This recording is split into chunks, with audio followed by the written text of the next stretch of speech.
ஐ சுல்தானா. நான் தருமபுரி டிஸ்ட்ரிக்ட்லேருந்து வந்திருக்கேன். என்னோட கம்யூனல் ரேங்க் வந்து 4309.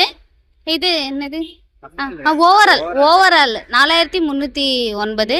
Communal rank 33. நான் பிடிஜே எடுத்திருக்கேன் தருமபுரி டிஸ்ட்ரிக்ட்ல.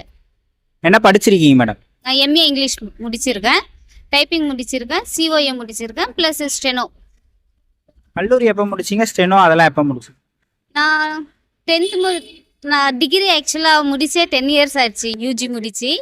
அதுக்கப்புறம் வீட்டில் தான் இருந்தேன். ஒரு 5 இயர்ஸ் பேக்கு எம்ஏ போட்டேன். அதுக்கப்புறமா வீட்லேயே இருந்துட்டேன். நெக்ஸ்ட்டு வந்து சரி படிக்கலாமேனிட்டு டைப்பிங் போய் ஜாயின் பண்ணேன். டைப்பிங் ஜாயின் பண்ணதுக்கப்புறம் 1 by 1 டைப்பிங்கு, ஸ்டெனோ, சிஓஏ இது முடிச்சுட்டு அப்புறம் கோச்சிங் சென்டர் போயிட்டு இருந்தேன் 1.5 இயர். அப்புறம் வீட்டில் இருந்தே படிக்க ஆரம்பித்தேன். உங்களுடைய எத்தனாவது முயற்சியில் வெற்றி பெற்றீங்க? இது என்னோட செகண்ட் அட்டம்ப்ட். உங்களுடைய ரிவிஷன் மெத்தட் பற்றி சொல்லுங்கள். எந்த மாதிரி நீங்கள் ரிவிஷன் பண்ணி படித்ததை திரும்ப திரும்ப படிச்சுக்கிட்டே இருந்தேன், அவ்வளோதான், வேறு எதுவும் இல்லை. ஃபேமிலியிலலாம் சப்போர்ட் பண்ணாங்களா படிக்கிறது? சப்போர்ட் பண்ணாங்க. அவங்க சப்போர்ட்டால தான் நான் இங்கே வந்து நிற்கிறேன். ஒரு 10 இயர்ஸ் கேப் விட்டு படிக்கும்போது படிக்க முடிஞ்சது அவங்களால?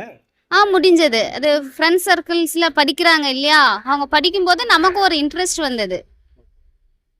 எக்ஸாம் ஹாலில் என்னென்ன மிஸ்டேக்ஸ்லாம் பண்ணக்கூடாது அதை பற்றி? எக்ஸாம் ஹாலில் ஃபஸ்ட்டு பதட்டப்படக்கூடாது, கேஷுவலாக போய் எழுதுங்க. எக்ஸாம் எழுதுறோன்ற ஃபீல் வேண்டாம். நீங்கள் என்ன மெசேஜ் சொல்கிறீங்க ஆஸ்பிரண்ட்ஸ்க்கு? ரொம்ப ஸ்ட்ரெஸ் எடுத்துக்காதீங்க, நல்லா ஜாலியாக என்ஜாய் பண்ணி எழுதலாம், அந்த அளவுக்கு ஒன்றும் இல்லை.